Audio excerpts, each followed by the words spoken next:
Hi friends, నేను మీ Latha. Welcome to Latha's mini kitchen. గ్యాస్తో పని లేకుండా సింపుల్ వెజిటేబుల్ పలావ్ని రైస్ కుక్కర్లో ఎలా చేయాలో తెలుసుకుందాం. ముందుగా వెజిటేబుల్స్ అన్నీ ఇలా కట్ చేసి ఉంచుకోవాలండి. 3 పచ్చిమిర్చి, బీన్స్, క్యారెట్, పచ్చి బఠానీ, బంగాళదుంప, ఆనియన్, కాలీఫ్లవర్. రైస్ కుక్కర్ పెట్టుకొని సరిపడా ఆయిల్ వేసుకోవాలి. ఆయిల్ కొంచెం వేడైన తర్వాత హోల్ బిర్యానీ స్పైసెస్ అన్నీ వేసుకోవాలి. 2 బిర్యానీ ఆకులు, 3 లవంగాలు, 6-7 మిరియాలు, కొంచెం దాల్చిన చెక్క, ఒక మరాఠీ మొగ్గ, కసూరి మెత్తి, టేస్టింగ్ సాల్ట్ అన్నీ వేసుకొని స్పైసెస్ అంతా బాగా వేయించుకోవాలి.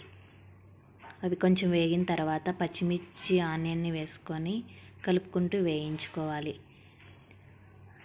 అందులోకి 1 టేబుల్ స్పూన్ ఫ్రెష్గా దంచి పెట్టుకున్న అల్లం వెల్లుల్లి పేస్ట్ వేసుకోవాలి. అల్లం వెల్లుల్లి పేస్ట్ పచ్చివాసన పోయేంత వరకు వేయించి ఆ తర్వాత ముందుగా కట్ చేసి ఉంచుకున్న వెజిటేబుల్స్ అన్నిటిని అందులోకి వేసుకోవాలి. వెజిటేబుల్ అంతా పచ్చివాసన పోయేంత వరకు వేయించుకుంటూ 10 నిమిషాలు మూత పెట్టి మగ్గించుకోవాలి.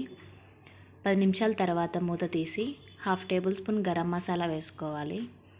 వెజిటేబుల్కి అంతా పట్టే విధంగా స్లోగా కలుపుకుంటూ వేయించుకోవాలి. 2 నిమిషాలు ఇలా వేగిన తర్వాత రుచికి సరిపడా కల్లుప్పు వేసుకోవాలి.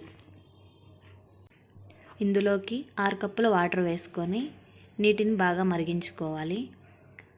ఇలా మరుగుతున్నప్పుడు ముందుగా 3 కప్పుల రైస్ నానబెట్టి ఉంచుకున్న వాటిని ఇందులోకి వేసుకోవాలి. ఈ టైంలోనూ సాల్ట్ సరిపోయిందో లేదో చెక్ చేసుకోండి.